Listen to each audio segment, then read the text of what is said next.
Yeah, hi. I'm glad you all are here tonight. My name is Kyle Washburn. I'm the Director of Residence Life here at Rose-Hulman, and I'm here to answer as many questions as I can about housing and living on campus and what residence life is like. A quick overview.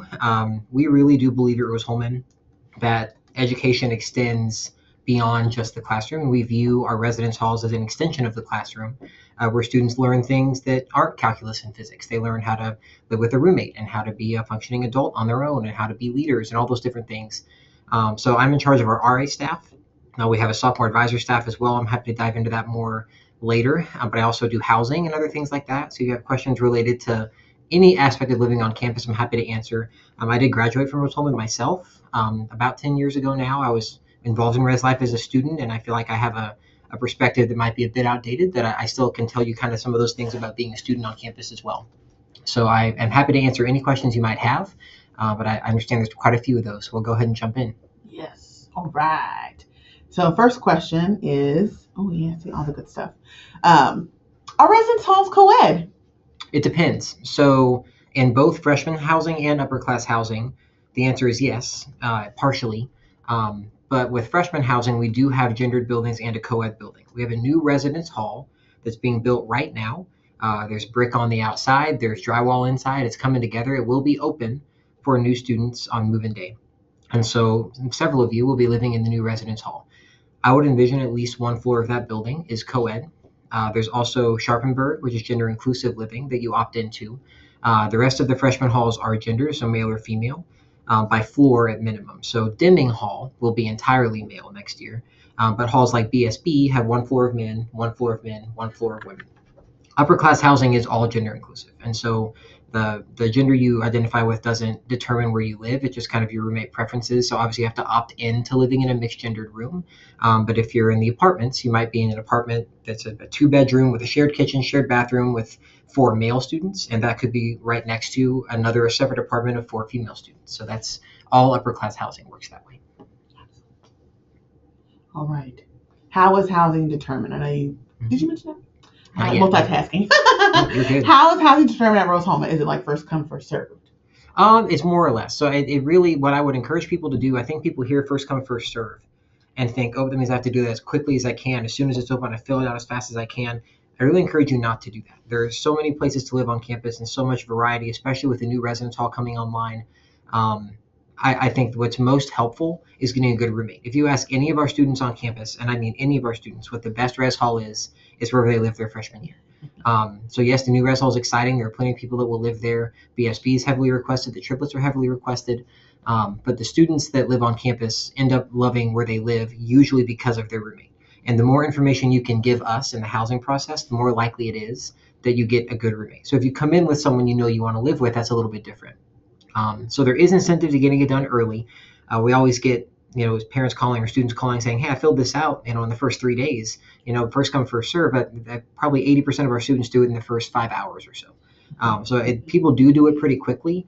But the difference between doing it at, 8 o'clock and 8:30 is negligible. I really think it's worth taking the time to really fill out what you're looking for in a roommate, what your preferences are, and we can match people, but we still match people by hand. Every single roommate we do by hand. So we read everything you write.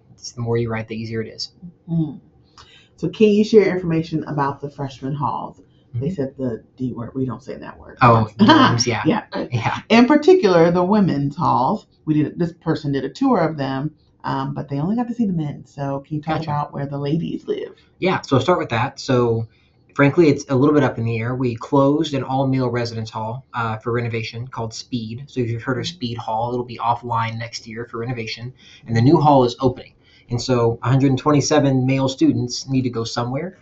And that depends a lot on what people request for living. And so I am not 100% sure what it's going to look like. I can say with near certainty the 3rd floor of BSB will be female identifying students. And so if you took a tour, it's probably through BSB Hall with the murals on the walls and things. It's laid out exactly like the 1st floor, except it doesn't have a lobby. There's more rooms at the end. The 3rd floor of BSB is historically all women. And then the top floor of the triplet building, so Mies, Bloomberg, Sharpenberg, historically has also been female living. And the new res hall will also have women in it. It really depends on the number of people that request it. It could be a full floor. It could be one co-ed floor. The only building I would anticipate not having women next year is Deming Hall. In terms of the different options, the new residence hall obviously is being built now. There will be 4 floors in that building. They're all air conditioned. Obviously, it's all brand new. The first floor has 33 students. The top three all have 43, and that is not private rooms. So you kind of have a shared double room with public restrooms, and that's how Dimming Hall works as well, except it's all male. And then BSB is also a long hallway with an L at the end that also is a community restroom shared by the entire floor.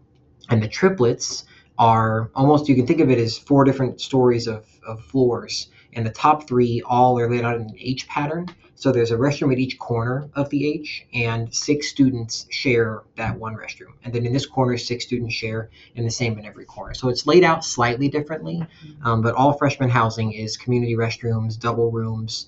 I don't anticipate having any singles next year, but they will again depend on demand. Upper class housing is obviously apartment style living and suite style, and it's a little bit different. I'm going to combine a couple questions. Yeah. Because one student is curious about our learning communities, and then we have another student who's interested about like if we house people in certain places. Specifically, do certain students like those from abroad or part of scholars program? Well, actually, that's a little different question. So I'm gonna hold on that one. Yeah. Can you talk about our learning communities that we have? Yeah, I might be able to get both of them. So we don't have traditional living learning communities the way you've probably seen in other schools. We really view like your floor that you live on is going to be your family for the 9 months that you're here. You'll eat dinner together every night. You'll have intramurals together. You participate in Olympics together and greatest floor together. When I think about like my friends from college, the people that'll be in my wedding party are people that were on my floor, right? Like, these are the people you'll get really close to. And we don't want to introduce a different component of that to housing. We really want to build floors based on what people request, what the right fit is. There's one exception to that, and that's Escalate, which is an entrepreneurial program. That's on BSB 2. That's the only thing I'd consider a living learning community. Outside of that, we don't house student specific places for any reason other than that's what they want and that's what they request. So obviously, if we have 1,000 people request a new residence hall, some people are not going to live there, right? But for the most part, people end up in their top 1 or 2 preferences. We don't really have any other factors that determine housing besides that. Okay. So then that's quick. Next question, the quick answer, probably no, but are there residence halls for ROTC students? No. So the ROTC office happens to be beneath the first floor of BSB, but we don't. There are ROTC students in literally every building right now. And so the question I was going to try to combine earlier, do certain students like those from abroad or part of scholars programs get priority in the housing selection process? They do not. Okay. Yeah. Excellent. Talking about that one, I've been jumping around. Do you happen to have some dates in your brain? Specifically, when do international students show up to campus? Sure. So move-in day is going to be a Friday. And so I believe it's August 29th. Put me on the spot here a little bit. I think it's August 29th. So that's a Friday. There are a few things happening that week. So international students will come in about 5 days early for international transition program. That's usually the Monday or Tuesday of that week. It's a little hectic because that's also when all of our preseason athletes that are staying on campus, our summer students, anyone who's on campus for any reason will transition to their summer or their fall housing assignment on the same day. There's a lot of moving parts that day, but international students do come early, but only as part of the international transition program. So that's a totally separate thing. Kathy Hammett will be in contact with you to work through that. That isn't through our office. So if you are going to come early and you haven't heard from Kathy, make sure you connect with her as soon as you can.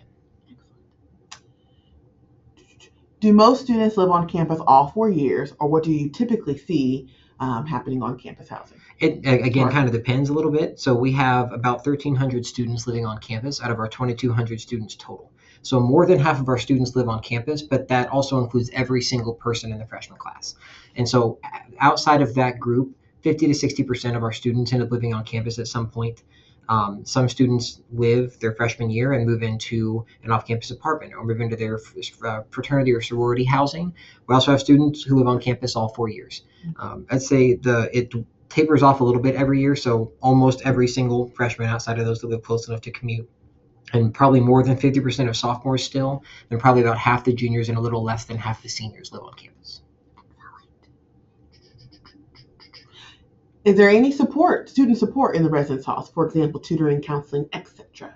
Sure. So for the freshman residence halls, there are student staff members. So it's a little different. If you've been to any university before, you've probably walked in, there's a check-in desk where you have front desk attendants, and we don't do any of that. You walk in, we want it to feel as much like home as possible. So you swipe into the building, and the highest authority in that building at any given time is the RA of the floor. Now, obviously, professional staff members like me, the residence life team, also live on campus and really are kind of the professional staff on campus, the adult on campus, if you will. But the RAs really do run the halls. And so they are checking in on students, they're building community, making friendships, resolving roommate conflicts. And when it goes beyond the scope of what RAs are asked to do, their resources on campus extend, far beyond that.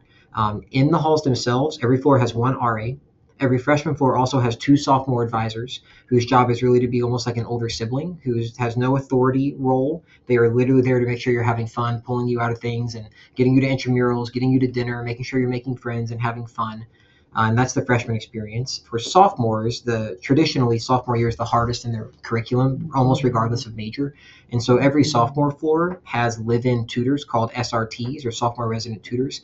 They live down the hall. They have office hours. They're there. I mean, you live with them. They'll be your friends as well. But they have posted office hours where just an additional support for some of those harder classes in the sophomore year. Outside the halls, I mean, the Learning Center has tutoring open until pretty late in the evenings as well. Professors have office hours. Their doors are open. Counseling is always available. We have an on-call rotation after hours that consists of me, the rest of our Res Life team. They rotate through that. So if there's an emergency in the evenings or someone needs some additional support, you can give us a call or public safety. We'll get looped in and go meet with people. And that's fairly common if students just have questions about things or are struggling with anything at all. Mm-hmm. Next question. Are there opportunities to live on campus in the summer? Yes. So as opposed to living in your housing assignment you'd be in throughout the year, we do put all of our summer students together in the same place. That's because we have camps throughout the summer as well. So high school football camps, Catapult, Project Select, Rose Power, the admissions things are all using the other buildings. It's usually Lakeside Hall, which is our new, right now our newest residence hall until the new hall is built. But our students live there. There's a daily rate of about $20 a day for students. Meal plans are optional. A lot of people choose to cook. But you can also buy meal plans for about $5 a meal in bulk. And we actually just opened that yesterday, and we already have quite a few students applying for that. So as long as you want to pay the $20 a day rate to live on campus, some people do that with internships or research, or they're working on campus, or just want to be here for the summer. All right. This is a really cool question. Will the new residence hall have the same open door feel? Often new buildings are built to be more energy efficient with auto closing doors. And it's so funny because I remember the conversation about how do we want the doors to close. So I'm going to go on a little bit of a tangent here. So we visited 4 or 5 different universities just to see what that had built new residence halls, to see what they had done. And it's exactly what you're describing. It's what do students want? Well, if you ask a student what they think they want a public or a private restroom and a room they never have to leave and all the amenities and doors that stay closed. And we don't want any of that, right? We really firmly believe in our mission. The equitable experience at Rose is having a roommate and using a community restroom and being forced to meet your residents. So we actually applied for a construction variance on closed doors and were granted that so that we could keep our doors open. So the doors will absolutely be open. The open door policy extends throughout all of campus. Actually, what I'm most excited about in the new hall is the way it's laid out. So you have a hallway here, all those doors are open, and the restroom is actually in the middle. But there's a lobby space on either end. There's just a lot of lessons we've learned over the 60 years we've built freshman residence halls about what are kind of the best components of all of them. Let's throw them all together in one hall. That's what we did. But open doors was a number one priority for us, and we were able to make that happen. Excellent. All right, next one. Are any bathrooms in the residence halls co-ed? So that's maybe a great question just to kind of talk about the setup of our restrooms. Yeah. So every building except the new residence hall, no. They're all single gender use restrooms. The only floor that it ever has people living on it in freshman hall right now that doesn't include gender non-binary students is the new res hall, right? So Sharpenburg will have a variety of genders on the gender inclusive floor, but besides that, you're living with people who identify the same way that you do. And so the only shared restroom space, co-ed restroom space, will be the new residence hall, and that'll be a floor that you opt into. And so when I say that, I mean the showers are private, the door's locked, the restrooms are private, the doors lock. It's just the sinks that are community. And so that's something that I'm certainly happy to answer questions about. Obviously, the number of people we have in those floors depends on who requests them. If we have a floor full of women that want to live there, then that won't matter. But if we have a co-ed floor, that's something you would definitely opt into. We wouldn't put you there without you knowing. Next question. What are the dimensions of the rooms in the new res hall? Actually, sorry, go ahead. Well, furniture's overall size. The layout was posted at some point, but I haven't seen any dimensions released. Right, yeah. So the furniture is the same as we use in all the rest of the building. So the furniture dimensions online for Speed Hall or the triplets will be the same furniture dimensions. The rooms are 184 square feet. And most of the time that's a 12 by 15 room, but these are actually 13 by 14. So more of a square shape. But yeah, the rooms are 13 feet by 14 feet. The same square footage, actually a little bigger than most of the rest of the halls, just a slightly different footprint. And if anyone wants to see the dimensions of all the halls, I know it is on the Residential Life website. Yeah, I'd also encourage you to go to Instagram. So the Res Life Instagram has a video walkthrough of every single hall, obviously except the new residence hall. We do walk that every week or every other week to see the construction site. So I'm happy to answer questions if you have them. Obviously, we haven't posted videos of that, but every other hall, there's a little video of an RA giving you a tour through the whole space so you can see it a little more clearly. All right, next one. I heard that students are permitted to construct lofts in the dorms. Is that permitted in all of them, or what are the restrictions to that policy? It is permitted in all of them.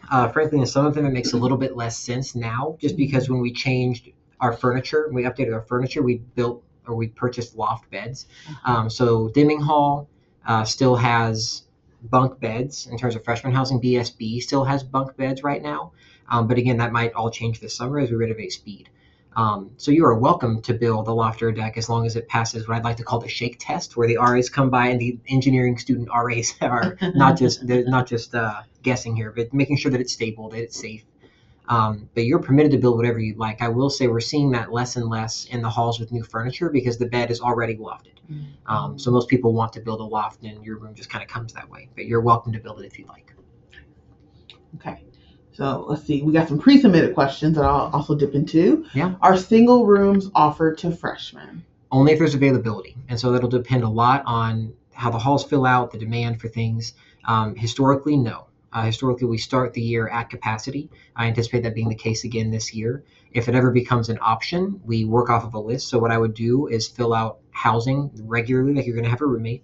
And you can make a note in there, even in the free response section, saying, I'd like to have a single if possible. And then that will be first come, first serve. And then if we do have space for those, we'll work through that list in order. But in the past, I've been at Rose-Hulman for 10 years. I guess I can't think of a time that we've opened the year with singles, but it will be determined in a few months. Okay, I'm gonna combine a couple pre-submitted questions until so let's see.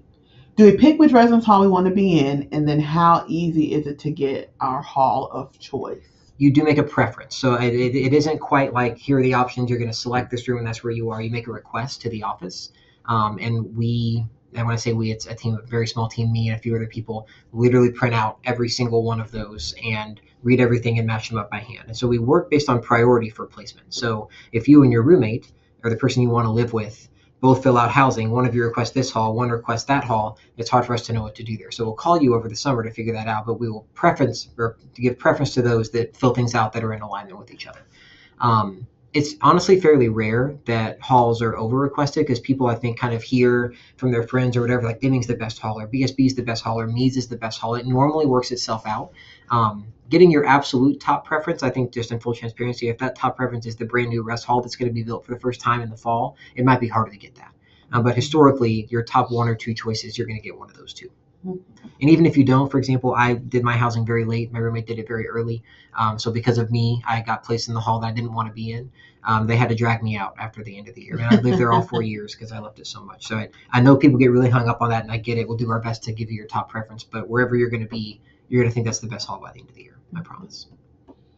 Do athletes commonly live with teammates, and if so, how is this arranged? So I meet with the coaches ahead of time. I did that a couple weeks ago, and they know who their players are. They know who their recruits are coming in, and the coaches have some latitude in what they want to do. In terms of roommates, I like to do it that way because I think it makes sense to live with an athlete of the sport that you're playing. You're waking up, going to bed, food, meal, practice schedule's the same. That's fairly common, but it isn't like, okay, the basketball team all wants to live together in these roommate pairings and they're all on this floor. I don't think that is conducive to a whole lot of things in the rest halls. So the coaches know that. And so living with an athlete in your sport, your coach will, like, if it's a fall sport especially, but really any of the sports, that your coach will be reaching out to you sometime soon to kind of work through the roommate pairings. In terms of where you're placed, that really is also kind of up to you. And so you might live with this person because you and the coach work that out, but you still have preference on where you want to be. Mm-hmm. Okay. So a couple questions about the rooms and the amenities and things. Yeah. So what comes in a standard room in terms of the furniture and appliances? Yep. So you have a bed, In the new hall, most of the halls now that have been renovated and have new furniture, a lofted bed, and then a desk, which is underneath that bed. The only exception would be dimming BSB. They're bunk beds with desk to the side. But bed, desk, three-drawer dresser, and armoire, which that looks different for a dimming hall. It's a big, tall, kind of dual door opening with shelves at the bottom. And the newer furniture, you still get a place to hang your clothes, but there's more shelf space over on the side. There's a shared mini fridge and trash cans in the room. The one thing that I think is most commonly asked about that we don't offer is microwaves. You're welcome to bring one. The rooms do not come with them. But all the things you need to be a student and live in the room will be there. Some people bring a couch or a futon. We don't offer those either. But in short, bed, desk, armoire, three-drawer dresser, refrigerator, trash cans. In terms, I know the halls, they all have a little kitchenette, correct? Mm-hmm. Okay, wonderful. What is typically allowed in there, in the shared, what is typically allowed in the residence hall's kitchenette or shared cooking areas? Are there any restrictions on what appliances students can bring or use? There are restrictions on what you can bring and have in your room. So anything with an open flame or open heating element is a no. So obviously, like a stove in your room is a no-go. A toaster in your room is a no-go. An air fryer in your room is a no-go. But being able to use those in the kitchen is a different story, right? And so being able to keep that, again, it's a shared space. So you can't just have like all of your stuff out there all the time for people.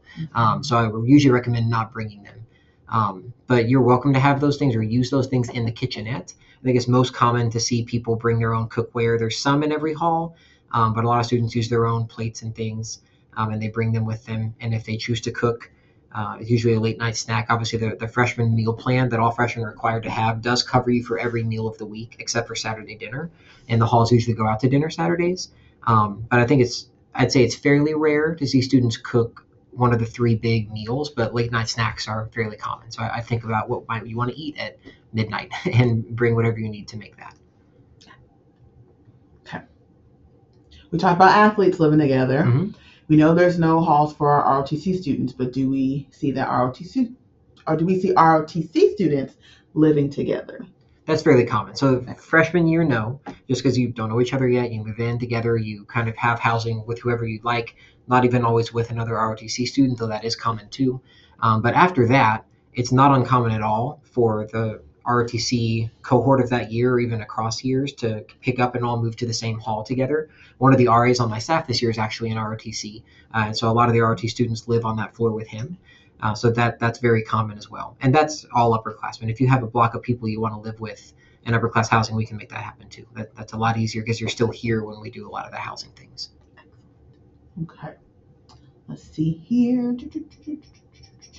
Going back to, I think we talked a little bit about break housing, but maybe not. How many students typically stay in the halls during vacations? And maybe talk about the halls opening and closing, because I know that there's times when we close and they can stay. So at bigger breaks, so again, Rose-Hulman's on quarters. And so you go to class for 10 weeks, you have a week of finals, and you go home for a week. So those big go home for a week times between quarters, the hall is closed then. And that's, finals are over Thursday, and then Friday at noon, the halls will close, and they open up again the Saturday before you come back at noon. And so for about a week and a day, they're completely shut down. Now you can pay $5 a night to live in the hall and stay over break. There is no dining provided over break. So that's a big thing, especially if students don't have cars. It's probably a good idea to go off campus, get some groceries, or at least have a plan for how you're going to eat during those days. I'd say in terms of numbers, very few students do that outside of distance. Now I say that, and break housing is open now, and there's 100 students signed up for it. And a lot of that is the baseball team, the softball team, the tennis team, the golf team who have matches over the break. So I think athletes often stay over break, and if you're staying on campus for any Rose-Hulman related reason, a club competition, an athletic event, you don't have to pay to stay. If you're choosing to stay over the break for your own reason, it's just $5 a night. But you can still have ID access to your hall if you sign up and do all those things, but there's just no dining option is the biggest thing there. Mm-hmm. And you may have, I think you kind of alluded to this, so a quick one maybe, but when the halls are closed and there's no dining and students don't have access to a car, how they usually manage meals? Are there any campus resources available to help with accessing food during this time? So not necessarily provided through the university. So what I would recommend is obviously if you're living on campus, you have an RA. I really can't stress enough that is our go-to staff for most things on campus. So they do everything. It's not uncommon for them to take people to the store, to the grocery store before breaks and load up on things. There's a Walmart and a Meijer across the street from each other, about 7 minutes away from campus. So the RAs will routinely take people there, get their groceries for the week. They'll meal plan, keep things in the fridge, and they honestly kind of have the kitchen to themselves over the break with so few students in the halls. And people will cook meals for the week. If students don't want to cook, you're welcome to use things like DoorDash, but obviously that comes at an increased cost.